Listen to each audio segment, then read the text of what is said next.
Today we're sitting down with Tim White, Chief Growth Officer of Wealth.com. Tim and the team at Wealth have been a longtime customer of LeanScale, but more importantly, Tim has been a lifelong friend of mine, actually hiring me at my first job out of college. Tim has been a leader in a number of successful startups, including Emailage, which exited for $500 million, and recently Wealth.com, which just raised a Series A of $30 million led by Google Ventures. In this episode, Tim goes through what it takes to go from concept to scale and sifts through what actually matters to make your company a success.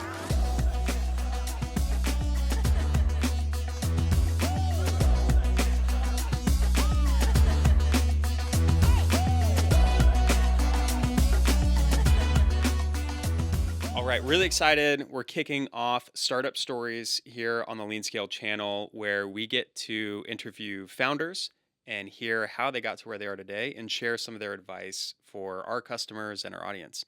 So today we have Tim White, co-founder and chief growth officer of Wealth.com.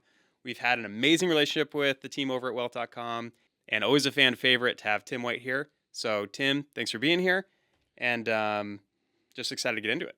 Absolutely. Really excited to be here. It's going to be fun. Let's rock and roll.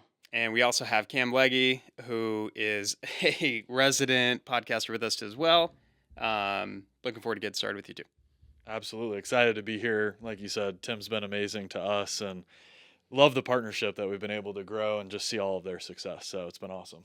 It has been. Awesome.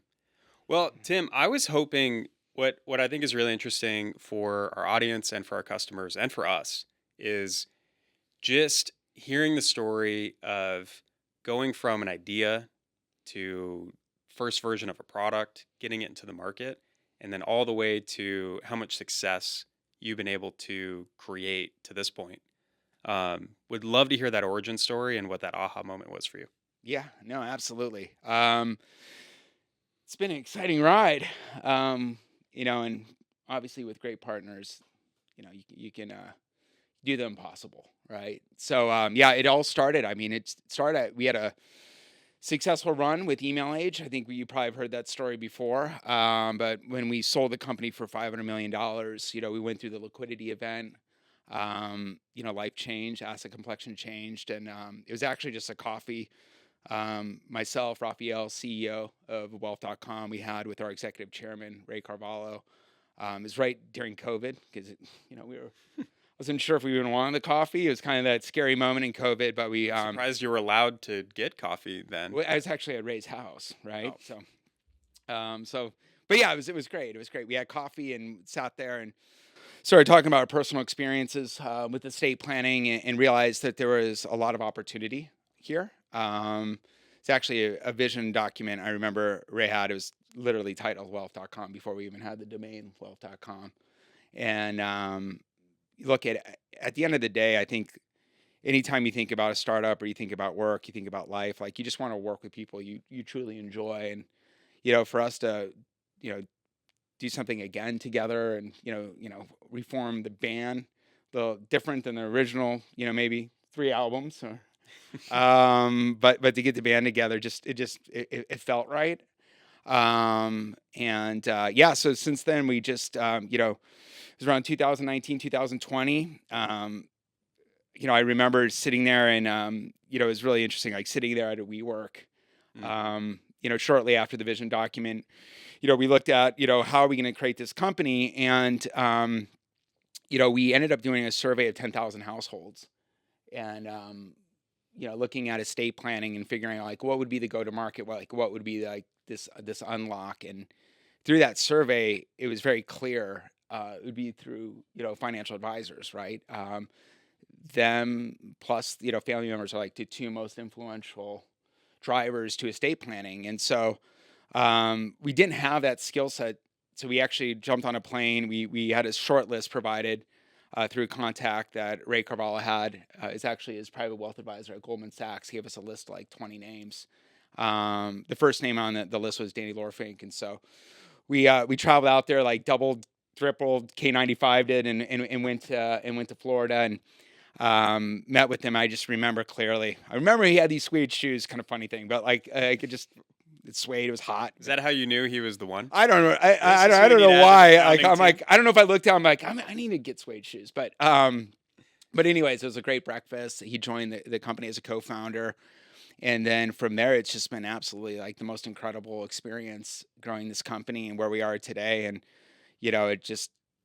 But nothing's possible without partnerships, and I think you guys have played such an important role in this journey. So yeah, glad to talk about it today. No, appreciate that.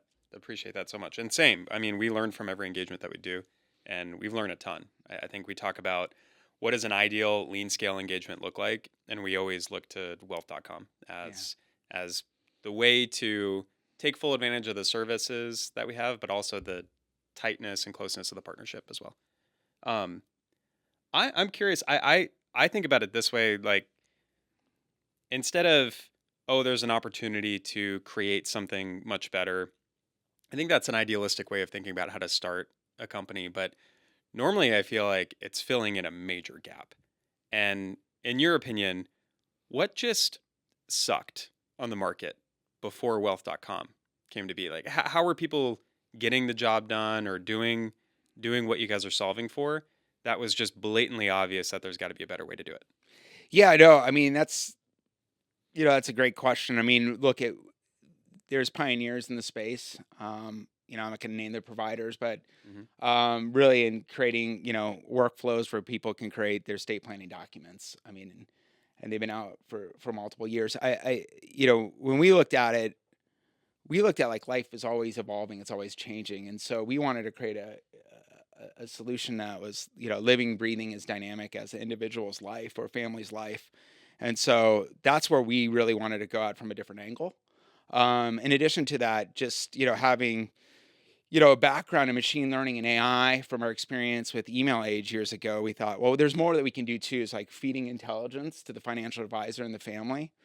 Estate planning is not like this one and done transactional, need. When people go to attorney, they typically like go through the process, but they don't revisit their plan for years, sometimes decades. And whether they move states or just asset complexion changes or they change in beneficiaries or change in these key roles in their lives, they may miss it. And so we wanted to create a solution that really is with somebody through the journey. And so that was like our go to market. I think really set us apart. It made wealth.com really interesting in the category. So yeah, I mean, I think anytime like founders can like actually try to solve like a personal need, I think like there's just a different level of like passion, right? And so that really helped drive this forward. Yeah, and I think they talk about that as like founder product fit. Mm-hmm. So has the founder had that pain of that specific thing or gone through that problem? And no, you and the team definitely have been on the receiving end of what the current solutions are and knowing exactly how to make it better. And this is, I mean, LeanScale too. This is when I think about, okay, what felt like it sucked on the market. It was normally solving go-to-market problems, especially on the ops side. Your only option was to bring in some Salesforce contractors, which always, felt like they didn't do an incomplete job.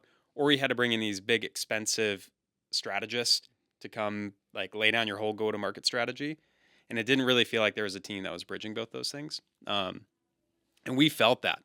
We felt that in the past, and we're definitely doing our best to solve that every day too. Yeah, and I feel like there's so many parallels between you guys building a company, us building a company at LeanScale. Even though we're a people business and you guys are a product for people, it's really just being able to say, hey, you're like life is always changing, right? Mm-hmm. And you're building a product to satisfy digital estate planning where life is always changing. With us, we're working with high growth, B2B startups where your operation is constantly changing when you're in this fast paced, high growth environment. And so there's a lot of parallels there just to draw a really squiggly line between digital estate planning and a revenue operations agency. So I think that's really cool to hear about. Yeah, I mean, I think like, partnerships really is about building trust. And, look at it. you know, at wealth.com, it wasn't always easy, right? Like when somebody looks at like the growth that we've had, like there was a lot of decisions and a lot of choices and a lot of iteration to get where we're at today. But like to build a partnership where you can really lean on expertise, and I think like worldly expertise, like you guys touch so many different companies. And so always kind of feeding us like best practices, and like whether it's like, hey, let's look at the data a little differently, but or maybe even from a reporting side, or even like looking at the tech stack as a whole.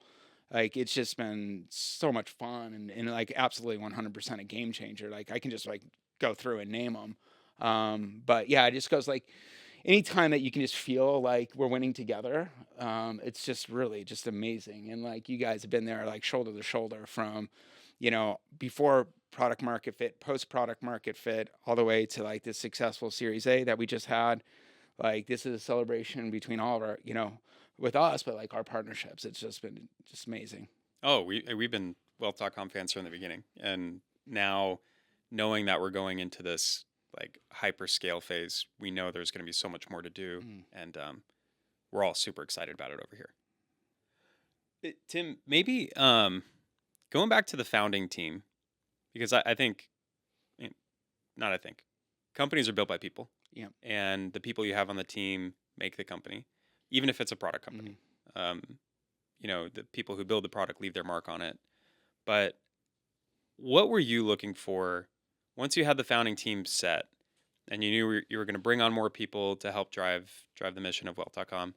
What were you looking for in terms of talent? And also, what seeds were you trying to plant in terms of fostering a culture that you knew would grow a successful company? I think the most important thing for a startup is always going to be culture. Like I always say, culture, culture, culture. But don't dismiss it.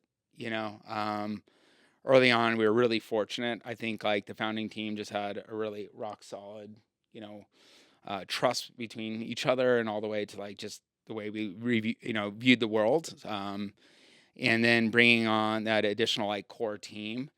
It's just trying to bring in people that are like high energy problem solvers, that were excited about the business, but we're like highly collaborative. And I think we like, honestly, like I look back and I think we just got really lucky. I like to say it was like really like this methodical, like, hey, this is how we interview and this is what we did, da da da da da. But it's like really like instinctual, right? It's like when you mute somebody and you're like, just kind of feel their energy, right?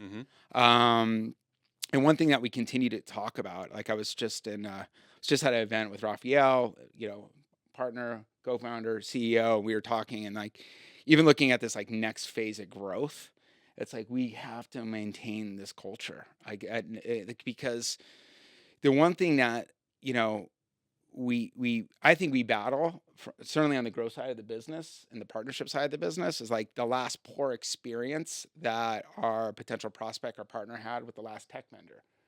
And typically that's like just a lack of follow-up, but a lack of like full, this idea that like, they're committed to their success, right? At the end of the day, you're selling a solution for them to be successful. And it's, for our product, we're selling a solution to them to help the families that they work with. And, building a culture that it's vibrant in your four walls, whether physical or virtual, it's what extends beyond that, right? And so, this earlier phase in the company was just like really designed around like building very strong, amazing, like intimate relationships with our clients, and getting that breakthrough that like, hey, we're going to sign the contract with you, but understand that we're going to be in the trenches with you on day one.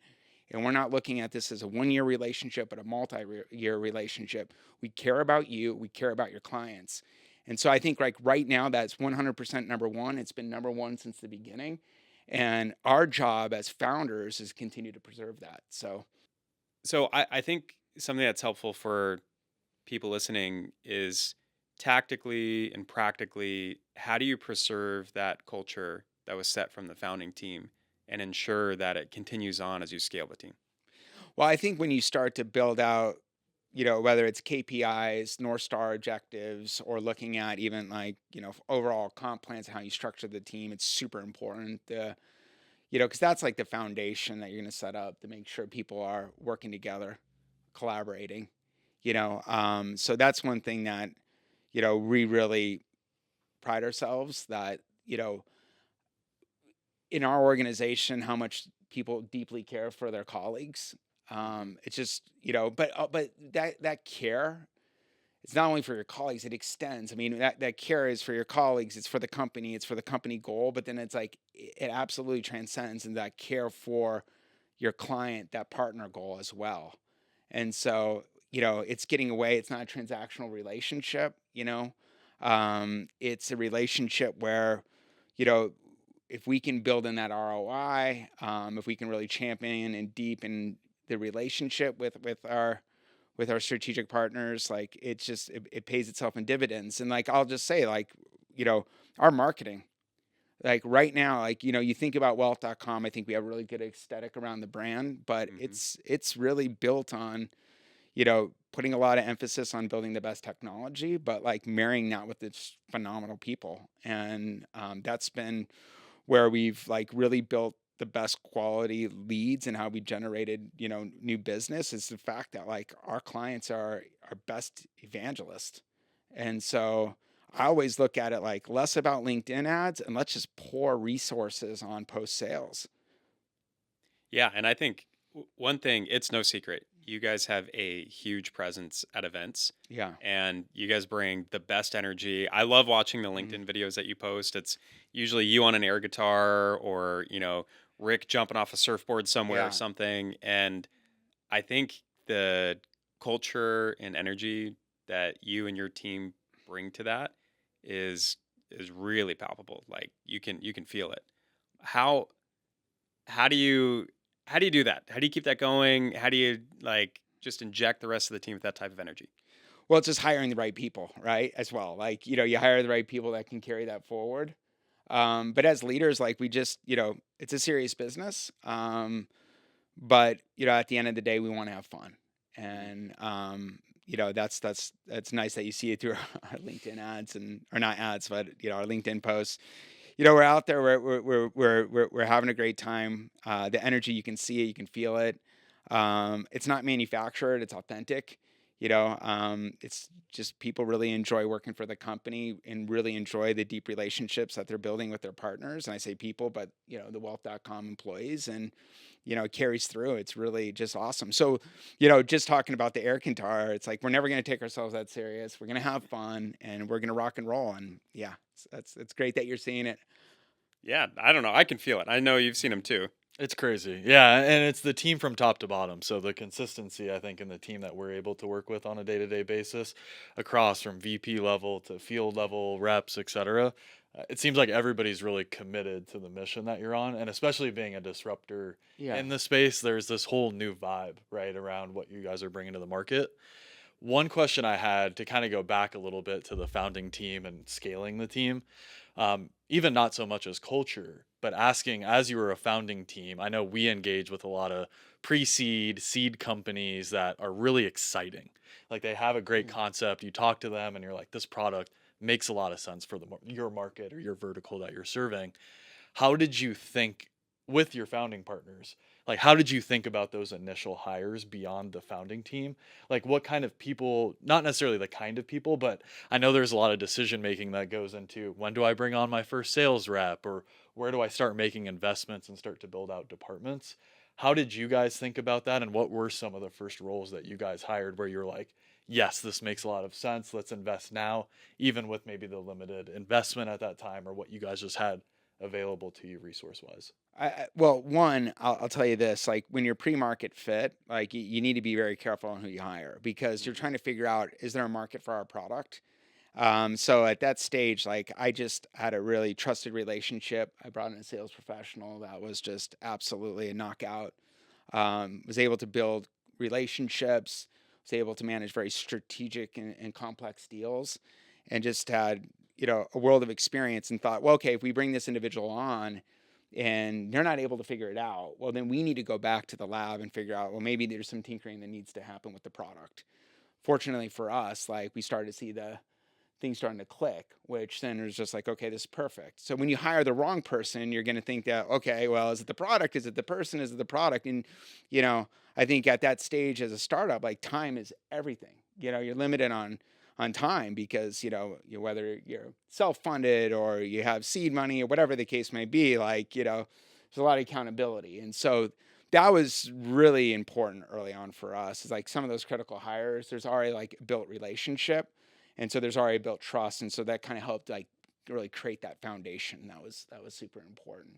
As we started to look at like scaling out the team, like one thing, like we're not set in our ways. Like, okay, we've hired, like I just, I have a role that, we're kind of reconfiguring because of an individual, right? This individual is like super talented, super motivated, has great pedigree, and most importantly would add to the culture. And so for us, like that's like a no-brainer.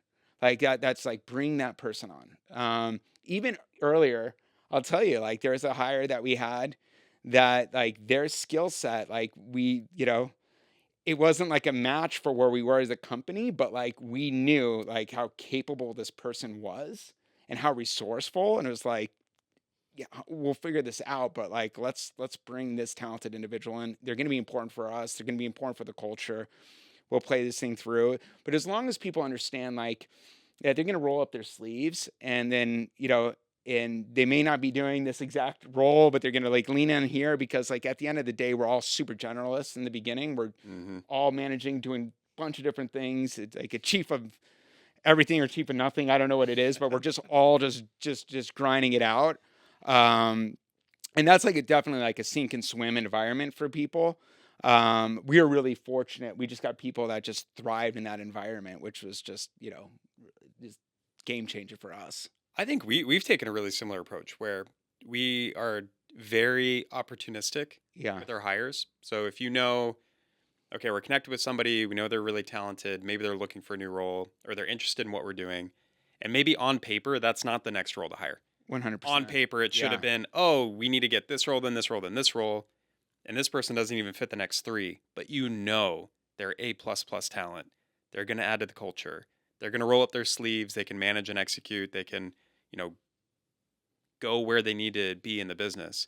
And I have yet to be disappointed pulling the trigger on that type of hire once. That hasn't happened where I felt like I made a bad decision bringing that person in earlier rather than missing an opportunity to have that person and then waiting and, they find another job or they find something else. But I have been disappointed when I'm just filling a particular role because on our spreadsheet, it says this is next up on the capacity plan and we just do whatever we can to fill it. And then it's not the right exact fit. And then you end up backfilling or making a decision later on. And I think also too, there's always this like temptation to hire a certain like resume or pedigree and like your instincts are saying like, this is not the right, it's not to say they're not a fantastic professional, but just like a culture fit. Right. And so, that's always tough, but like, you have to, I always say just like, you gotta, number one, the culture, and like, oftentimes you can teach them if they have any gaps, give them exposed to this and, ramp them up. Because, that hopefully that relationship's going to be multiple years, right? They're going to be part of the company wearing the jersey for a while. And so you get the right people, that's just going to be additive to the team and raise everybody up, keep the energy high. That's super important. Yeah, we're always looking for, we say internally here, we're looking for multipliers. Yep. And we're looking for linchpins. Yeah. So when you add that person into the room, just like you said, everybody around them gets better. Because if you add somebody in the room and it decreases the value of everybody around them, or you need to like coddle them in a certain way or fill in certain soft skills gaps that they don't have, it completely lowers the mean of your entire company just by 100%. adding in like one bad egg. So looking for multipliers, linchpins, and you can't teach soft skills. No. You can't teach how to carry yourself in a meeting, how to be a good communicator, how to be kind, friendly, bring high energy to a room. That's not something you can teach. Not, at least not in the time frame that you need to meet Wealth.com's mission. But you can fill in the hard skills gaps. Like we can teach people RevOps. I'm sure you can teach people what your product does, how it serves your customers, who the market is that you serve. That can be taught in a relatively quick time, I assume. 100%. 100%. I mean, it's this great conversation because I'm just going through the catalog of phenomenal people at our company and how like blessed we are to have them part of the organization, how lucky we are to have them part of the organization. And like I always like to think like, again, like going back to it, like it's a lot about instinct, it's a lot about gut, it's a lot about feel. Like, do I get that similar energy on during the interview process? And you just got to go with it, right? But I mean, it's throughout the organization, all variety of different roles, and even in the leadership team today. Like, I mean, we have some just absolute dynamos. It's just super exciting. That's awesome. All right, I'm gonna come back to more founder questions. Yeah. I'm trying to help my founders out there in the YouTube universe. In terms of we've talked about product market fit a little bit, and you talked about the initial survey with the founding team. I asked you the question about, hey, like what are some of these like first strategic hires as you're building out the team? We've covered culture. When you're talking about product market fit, click. You had the survey. How did you now you have a sales rep, you're going through the sales process, you're doing a lot of founder-led deals. When you found the financial advisory space as like, this is the ICP, this is what we've been waiting for, here's the golden egg. What was it like, or what were the conversations you had to have to really have that aha moment for the whole team? Like, was it a volume of conversations? Was it when you just had that first one, it was like, oh, this feels really right? Well, and when was it obvious to where you're like, hey, I want to pour fuel on the fire? Like, Yeah. I am that confident that this is the correct ICP, this is the right product market fit, that I'm ready to really, really pump resources into this specific market. How did that happen? Yeah, I think I think a lot of the things that like we're kind of it's really about pricing and packaging sometimes. Like it's the technology, it's pricing and packaging. It's like literally any time that you can like sit at that table, right? The negotiation table, and you're like kind of can put yourself into the buyer's shoes, right? And then looking at your tech and saying, okay, like how do I really solve like their problems, like build something that works for them. Like I remember clearly, like I was jogging. I wake up really early. It was like 4:30 or 5 in the morning, East Coast. One of my partners was up, and I just was jogging. I'm like, I call him and I said, look, I think like pricing and packaging have this idea, and it's a massive like change in the whole category. No one's doing this, but like, what if we came at it thinking about how the advisors of wealth management, these firms that we're working with, like how they're buying tech today, whether it's a planning software or a CRM, like what if we mirrored that? What if we got away from this kind of consumption idea of estate planning, which doesn't even fit like our go-to-market strategy, the wealth.com vision document? It was always living and breathing and build a real subscription business, a real SaaS business around this. And what if we were a SaaS, a subscription, a seat-based model, and we mirror it? And I just remember he's like, I think that's a fantastic idea. And then at the same time, and he was the leader of the product team. It's Danny. So Danny was building out this advisory portal. So the advisor would have access to a portal, then they have visibility to documents anyway. So it's like it was product and pricing and packaging. And then it was also at the same time technology. It kind of all kind of merged at the same point. And then we packaged it all together. And then we started to see like small conversion. And when we started seeing the conversion, like right there, I called Raphael and I'm like, 100% we have this. It's ours. We have it. This is it. So just click. This is a pro like this, like, cause look at months before that, I'm out there. I felt like a little bit, anytime you're in a startup, it's like you go through some like tricky moments, right? Unless you just like, you click it right away, but I don't think that's majority of the case, right? It's almost always iterative. Yeah, exactly. So, and like a superpower for startups is all about iteration. You got to iterate, right? You got to continue to change. And like, there's nothing is sacred, right? We're all together. Like, let's just push this thing forward. And, at that moment, like, I think, again, pricing and packaging, innovation in the tech, all you had to see is a few conversions and then you just saw the whole thing. It's just like, it was an unbelievable moment where I just remember reaching out and just saying, we have a product. Let's do this thing. Let's rock and roll. Like it was just night and day. So yeah, it was almost like a new era.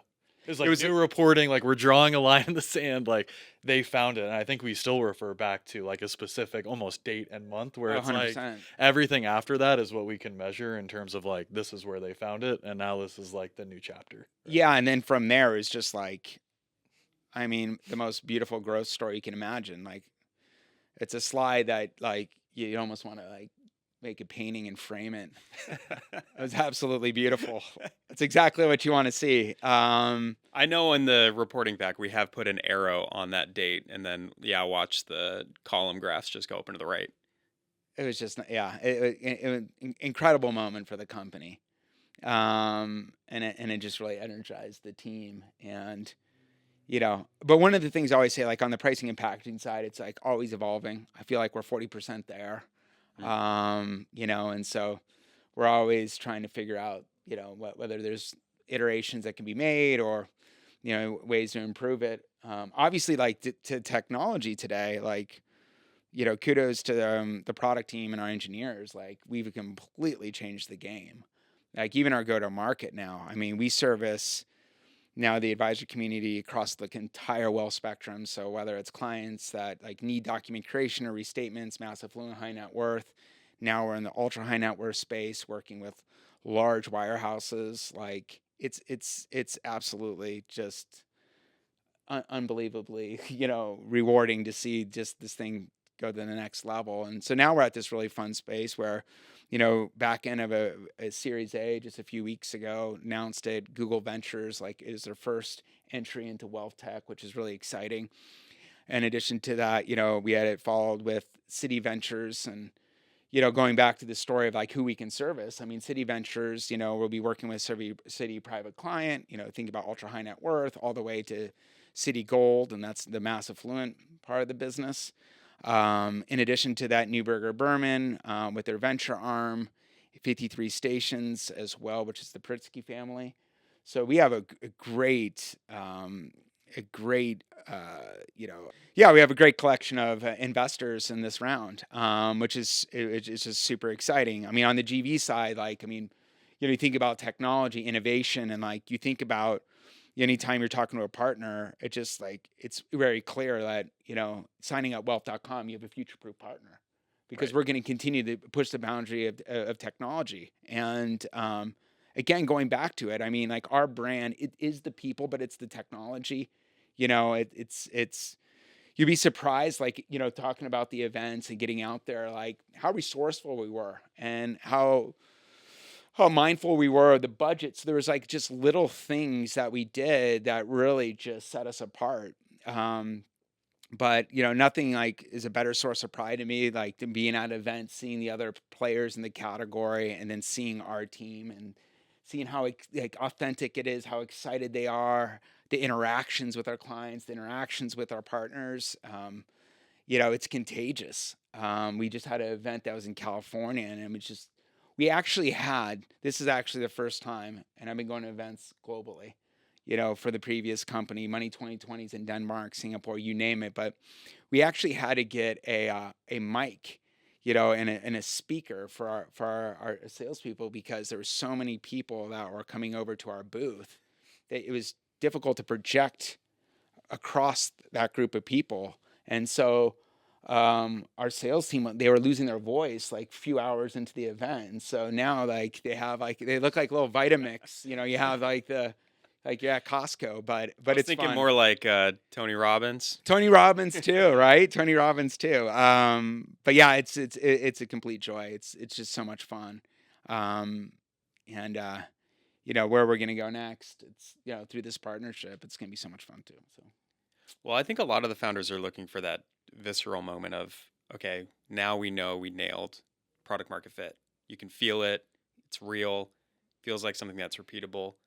And then I think you all had an amazing growth arc just before going into the recent Series A. And Yeah. like you mentioned, I mean, a whole star-studded cast of investors that are behind wealth.com now, and a really, really big raise at this point in time. It's a massive Series A. I also know a lot of founders that we work with are looking for that growth arc, that timing, making it all happen and then pushing towards that hyperscale.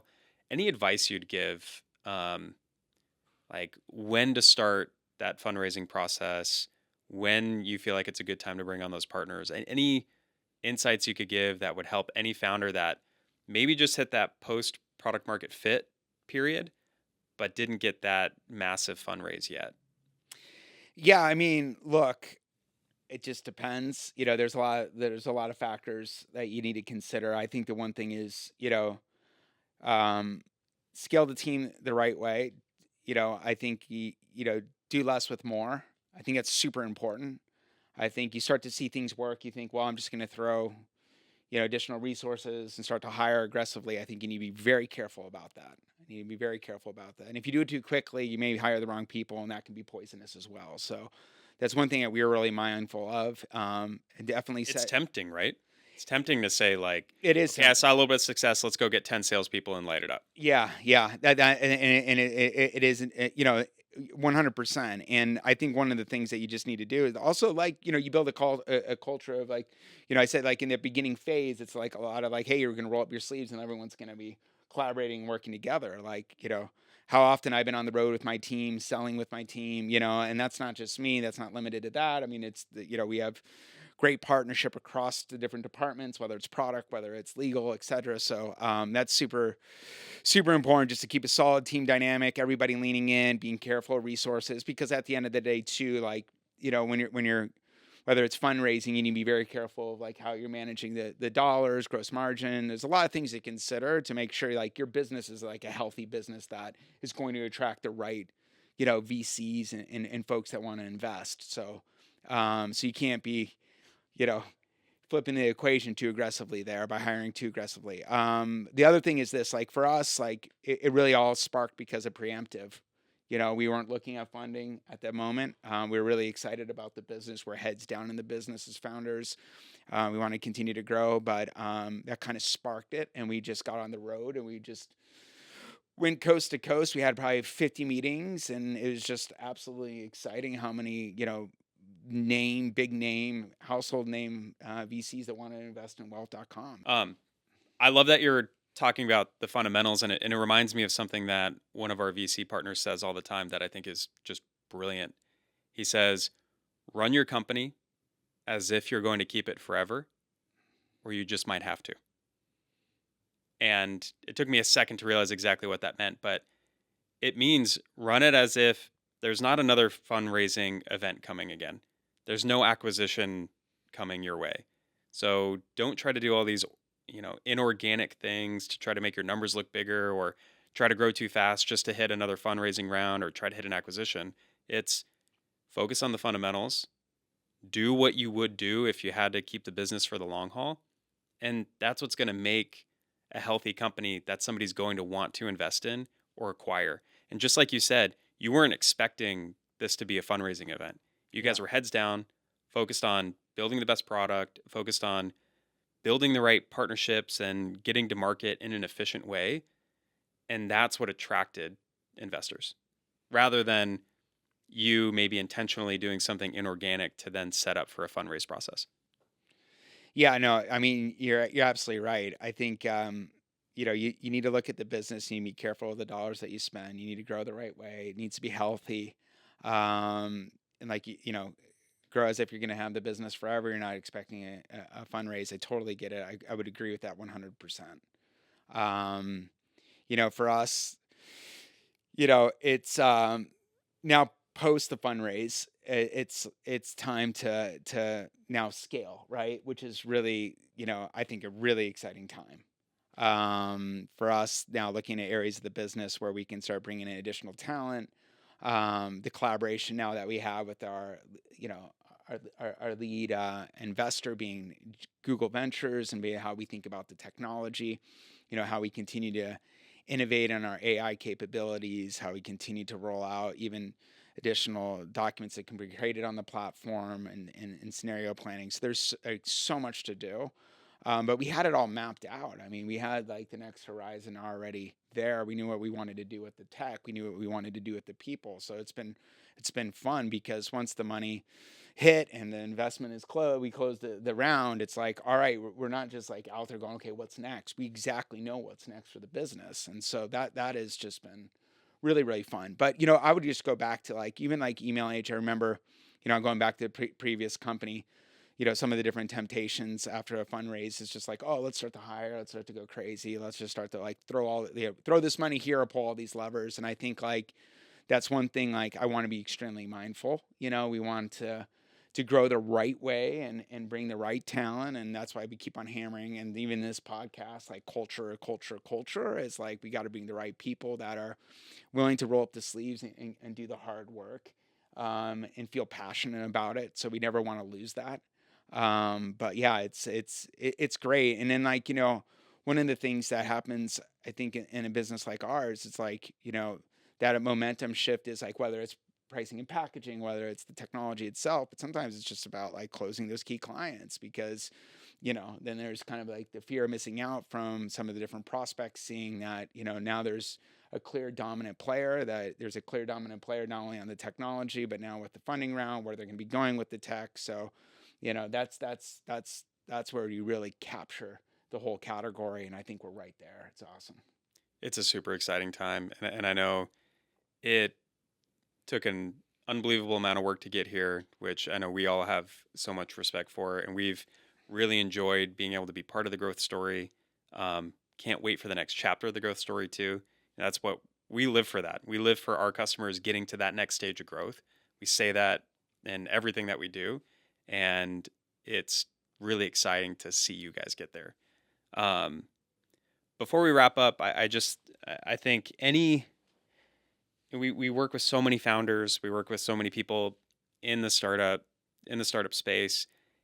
Anything else that you think would just be good closing remarks that they should be thinking about as they go through their own growth journey? I would say this, I hope that you build a team that you want to be around, right? At the end of the day, you got to enjoy the journey as much as the event, right? And be passionate about it.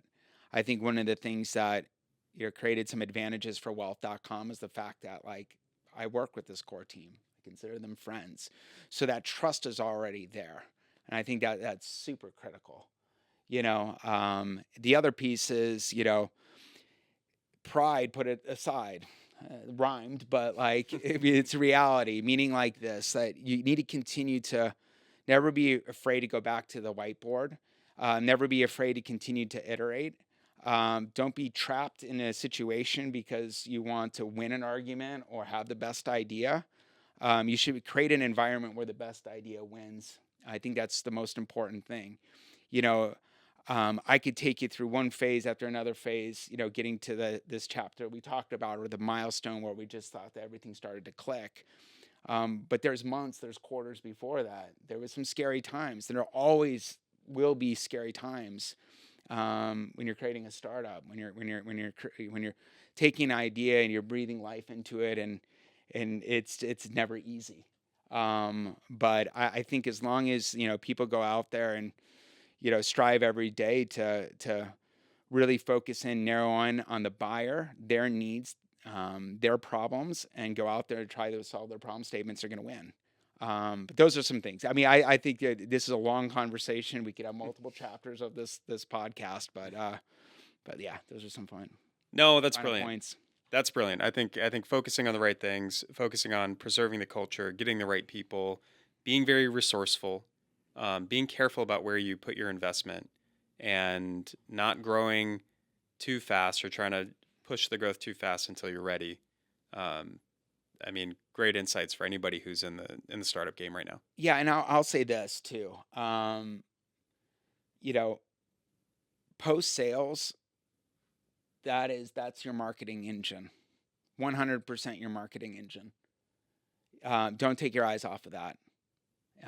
It's not, sponsoring a banner at the, next big event, or the cocktail hour, or, or the coffee station, or the LinkedIn ad. It truly is. Once you get that, client, you convert that client, like pour every bit of energy and, pour the resources on, and don't look at like, okay, well, how is this all working out because the contract is X dollars and I'm like, now I'm a little bit more upside down. The beginning phase of like, you're building out the brand, you're building out the company, you're crossing through that product market fit. If you can focus there and build the evangelist base of your clients, that is the domino effect. That is absolutely the most rewarding, first of all, because they're happy, you're happy, you got a customer for life. So let's think about CLV, but they're going to be out there talking about wealth.com. And that's like the gold standard and the most purest form of marketing that you could ever ask for. And I think sometimes people get away from that and they go off to the next best thing. And so for us, like, that's where we focused on some of the best talent as well within our organization. Is just like, hey, what it's all that post-sales activity. And like, for me as a founder, I'll be on a plane every minute of the day, being out there with our partners. And even crossing like our Series A, like, I'm going to be with our partners, whether big, small, large, it doesn't matter. A voice is a voice within our client community, our advisor community, and they all carry equal weight. And so you need to focus on them. You're 100% right. And anecdotally, we've grown in a similar fashion where almost all of our book of business has come from referrals. Yeah. It's come from people who have worked with us and they introduce us to someone they know has a similar problem. And Gartner released the data years ago that the number one influence of anybody making a purchase decision is the opinion of a peer.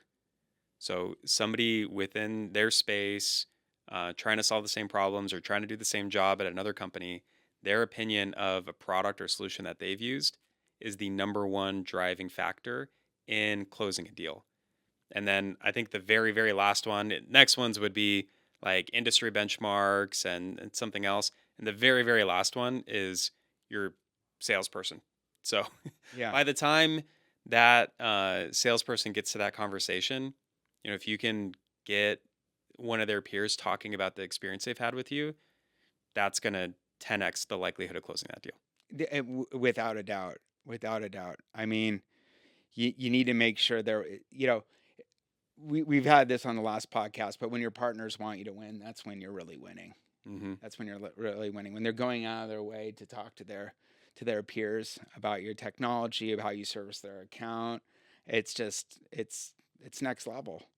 And we make big promises. We make big promises in the market, and delivering on those promises, because not everybody does. A lot of companies make big promises, and most of them fall short. So when you're the company that is doing what you say you're going to do and bringing the value that you say you're going to bring, that alone is going to set you apart.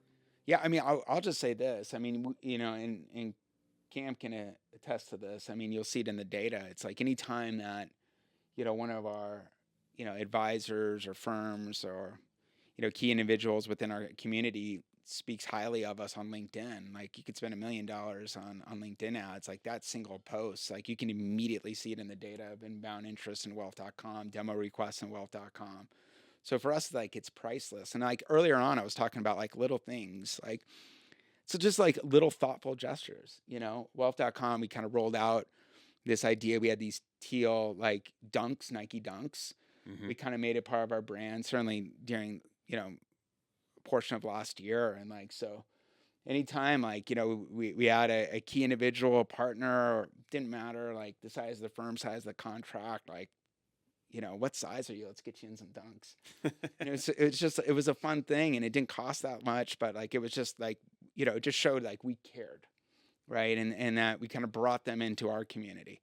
And so, it's being resourceful. I mean, one of the things I always like think about, like wealth.com, so many people are like, you have the best marketing, you have the best brand, you have the best this within the category, right? Mm-hmm. Within wealth tech, we really shine. And it's like, if you looked at our marketing dollars and our budget and how we spent, like, you wouldn't see that. Like, you'd think, oh my gosh, they must be spending millions of dollars. It's not. It's like the little things. It's being meticulous. It's like it's really unlocking and unleashing and activating, this advisor community. And I will say this too, it is authentic. Mm-hmm. And that authenticity, when they know that you care about them, they care about their business, and you care about their clients downstream, like, that's the purest form. And it's like, and that's the heart of the culture too. You know, it's not that you can train this. It's that, you know, when you see the founding team getting on planes to meet with a partner, you know, crossing the country, to have that dinner or be at that event or shake that hand or whatever it is, like that just that carries through the whole organization, you know. And so, you know, we try to live that here at wealth.com, that's for sure. And we see it with you guys as a partner. I mean, you guys have been there since day one and been absolutely, you know, critical to our business, but I know you guys actually care about our business. I know it's authentic, and I know it's just not a sales script or a partner script. It's true, like, you know. And at the same time, when we win, I want to share that with you because we won together, which is really cool. It is really cool. Yeah, it is really cool. And I think in the world of mass AI generated content and people trying to just automate every bit of humanity that's left out there, I think people can feel it. They know when it's real. They know when it's authentic, and it separates you from the good companies to the great companies. Oh, without a doubt, without a doubt, without a doubt. I again, and I go back to it. I mean, you're trying to break through the last poor experience, whether it's a tech vendor, whether it's another consulting firm. And so, how do you do that? You know, get on the road, meet them, be in their arena, whether it be in their boardroom, and you know, once you show that type of investment, and it carries through. Absolutely. Tim, this has been awesome. Yeah. I really appreciate you sharing, you know, behind the scenes. These are really vulnerable moments too. You know, building companies is very personal, and you know, these are real struggles, real things that have helped you go from that founding, you know, this is an idea on a vision board, to wow, we just raised $30 million and we're entering this hyperscale phase. It's really, really powerful to share your story, share the advice. I know I learned a ton today, or at very least reaffirm some, you know, thoughts or assumptions I had. And we can't wait to watch the story and hope we have you back and hear how it goes in the next 6 months, 12 months, and share what you're learning from that stage too. Yeah, it's great to be on the podcast with you guys, and it's been a lot of fun. And yeah, I look forward to this next chapter together. It's gonna be great.